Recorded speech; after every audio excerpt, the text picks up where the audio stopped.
वक्फ के कब्जे का आज से दी एंड हो गया है और वक्फ बोर्ड में लोकतंत्र जिंदाबाद का काउंटडाउन शुरू हो गया है। हम जिस लोकतंत्र की बात कर रहे हैं उसमें लोक का अर्थ है जनता से, यानी कि मुस्लिम एकाधिकार नहीं रहेगा। अब वक्फ बोर्ड में दूसरे धर्म के लोग भी शामिल हो सकेंगे। इसके साथ महिलाओं को भी बोर्ड में शामिल होने का रास्ता पूरी तरह से क्लियर हो जाएगा। जबकि तंत्र की बात करें तो इसका मतलब प्रशासन से होता है। वक्फ में अब डीएम जैसे अफसर भी शामिल हो सकेंगे। इसके साथ ही ट्रिब्यूनल की मनमानी पर रोक लगेगी और उसके फैसले को चुनौती देने का अधिकार भी मिलेगा। वक्फ में लोकतंत्र लागू होने से बिना की जमीन पर वक्फ के कब्जे पर भी अब ब्रेक लगेगा। और मुख्तसरन यही है कि जो इस वक्त मुसलमानों के पास वक्फ बोर्ड के पास जो भी प्रॉपर्टीज़ हैं, चाहे वो मसाजिद की सूरत में हों, दरगाहों की सूरत में हों और चैरिटस मदरसाज हैं, तो उन सब में अपना कंट्रोल रखना चाहती है।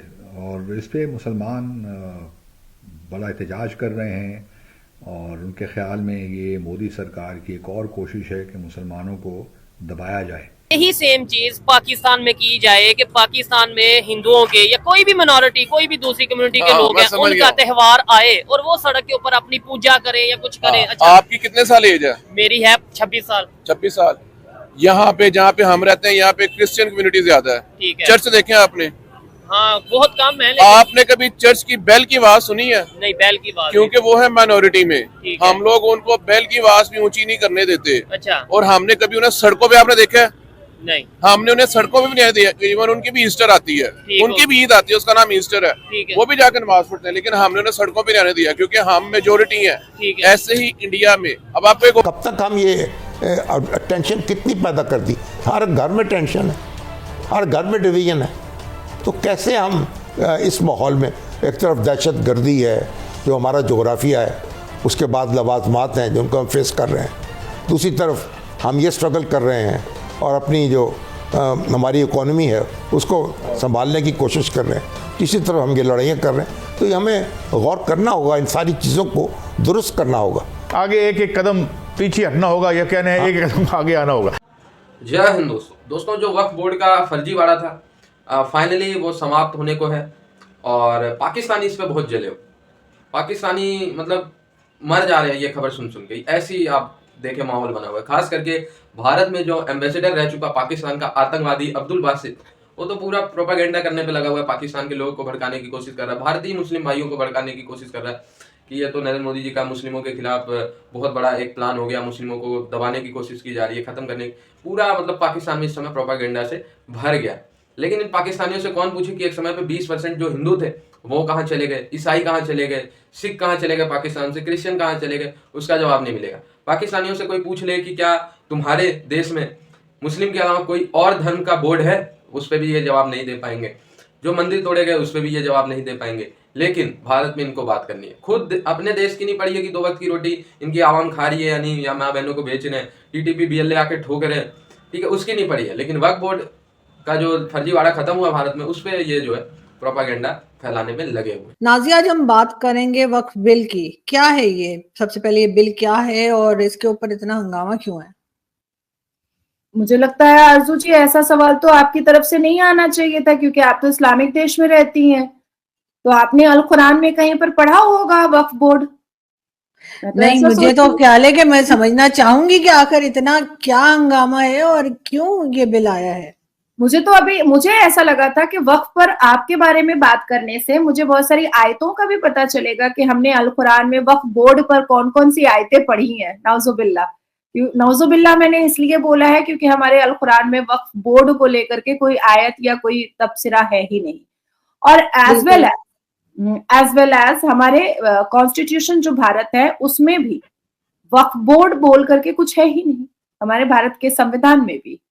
इवन वक्फ बोर्ड ने जो अपनी बुक बना करके रखी है 1995 से, ये वाली, ये हमारे किसी भी लॉ के स्टूडेंट्स को पढ़ाया भी नहीं जाता है, अभी भी नहीं पढ़ाया जाता है। जो लोग अभी फर्स्ट सेमेस्टर में पढ़ रहे हैं, मैं उनको भी कहना चाहूंगी कि क्या आपके सिलेबस में, क्या आपके चैप्टर्स में वक्फ बोर्ड 1995 है? वो कहेंगे नहीं है।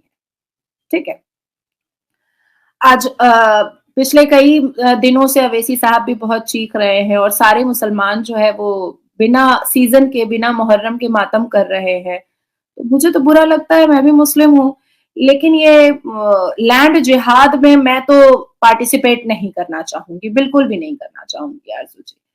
द सेकेंड थिंग इज के यही मुसलमान सिटीजनशिप अमेंडमेंट एक्ट बिल पर कह रहे थे कि सिर्फ हिंदुओं को दूसरी जगह से, दूसरे देशों से क्यों बुलाया जा रहा है, मुसलमानों को क्यों नहीं बुलाया जा रहा है।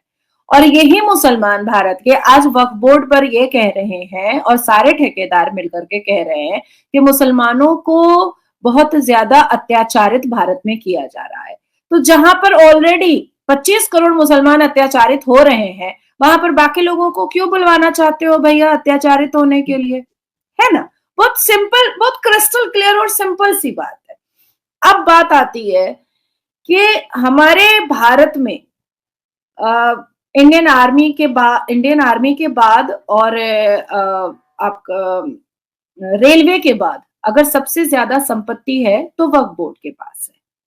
अब इसके बाद मैं आपको और एक खुलासा करना चाहूंगी कि इस पूरी दुनिया में इंक्लूडिंग 57 मुस्लिम कंट्रीज, अगर किसी के पास वक्फ की संपत्ति है तो वो भारत के वक्फ बोर्ड के पास है। एंड एनीवन कैन सर्च कि मैं झूठ बोल रही हूं कि मैं सच बोल रही हूं, कोई भी सर्च कर सकता है और सर्च करके मेरे ऊपर मानहानि का केस कर दो, मेरे ऊपर एफआईआर कर दो। मुझे आदत हो गई है अब केस खाने की, अब तो डर ही निकल चुका है पूरे तरीके से। बहुत सारे सर्वे और बहुत सारे रिसर्च और बहुत सारे वक्फ बोर्ड के प्रेस कॉन्फ्रेंस को मैंने कलेक्ट किया और कलेक्ट करने के बाद वक्फ बोर्ड खुद जो प्रेस कॉन्फ्रेंस में बोल रहा है, मैं उसको आपके सामने पहले दिखाना चाहती हूं और उसके बाद फिर मैं इस पर आगे चर्चा करूंगी। मैं चाहूंगी कि आप पहले वो सुने कि वक्फ बोर्ड अपने प्रेस कॉन्फ्रेंस में अपने लोगों के साथ क्या बातें कर रहा है।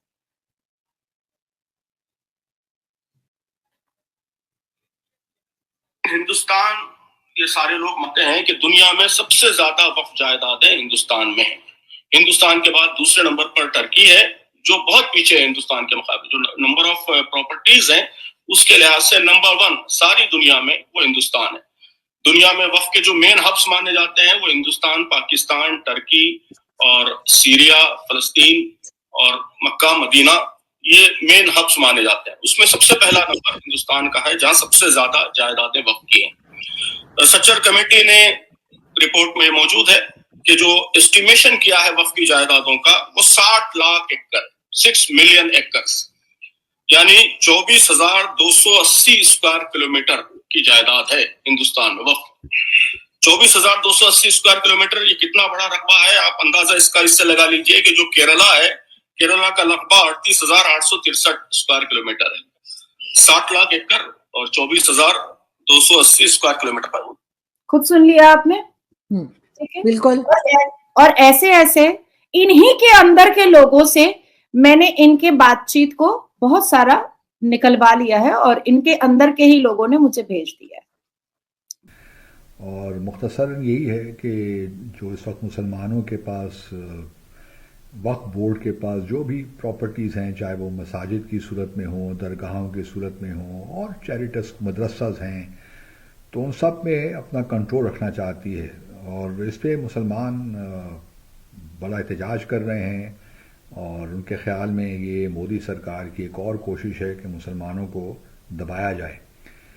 इस दिन में बहुत से मुज़ाकरात भी हो रहे हैं और अभी मैं हाल ही में देख रहा था कि जो मीर वाइज उमर फ़ारूक हैं मकबूजा जम्मू और कश्मीर के, वो भी न्यू दिल्ली पहुँचे हुए थे, क्योंकि ये मामला अब मकबूजा जम्मू और कश्मीर तक भी पहुँचेगा तो वहाँ भी ये फ़िक्र लाहक है कि कहीं जो मुसलमानों की ख़ास तौर पर मसाजिद हैं, मदरसे हैं, दरसगाहें हैं, उन पे जो है हुकूमत का गलत कंट्रोल ना हो जाए। और ये जो वक्फ प्रॉपर्टी है ये भी सदियों से चली आ रही है, ये कोई नई बात नहीं है। हमारी तहजीब में, हमारे कल्चर में, इस्लामिक कल्चर में बड़े बड़े लोगों ने जो है लैंड जो है वक्फ कर दी अच्छे पर्पस के लिए, चैरिटेबल कॉज के लिए। अब ये मोदी सरकार उनमें तब्दीलियाँ लानी चाहती हैं। अगर कोई देखिए रिफॉर्म की ज़रूरत है, रिस्ट्रक्चरिंग की ज़रूरत है, फिर तो बहुत अच्छी बात है, लेकिन शक व शुबहात तो पैदा होते हैं क्योंकि मोदी साहब का जो एजेंडा है वो यही है, मुसलमानों के ख़िलाफ़ रहा है। इस वजह से जो इस वक्त भारत का मुसलमान जो है वो अगर खदशात का इजहार करता है तो उनको आप रद्द नहीं कर सकते कि बिल्कुल बेबुनियाद हैं या इनकी कोई जस्टिफिकेशन नहीं है। मेरा ख्याल ये है कि इस मामले में अगर वाकई कोई ज़रूरत है कि जो इस वक्त कानून है उसमें तरमीम अमेंडमेंट्स की ज़रूरत है तो मुसलमानों को ये खुद ही करना चाहिए, कोई प्रपोज़ल पेश करनी चाहिए। लेकिन मामला कुछ ये भी है कि अगर बीजेपी ने कि सिर्फ एक मुस्लिम जो इंतखाबात हुए इस साल तो सिर्फ एक ही उनके पास एक मुसलमान था जिसको उन्होंने टिकट दिया, वो भी हार गए साहब। अभी कोई बीजेपी का लोकसभा में अगर आप देखिए तो कोई मुसलमान जो है मेंबर नहीं है। तो इससे क्या बंदा क्या अख्ज़ करे, क्या इससे कंक्लूजन ड्रॉ करे? तो ये बिल्कुल मामला बड़ा क्लियर है। अच्छा, मीर वाइस साहब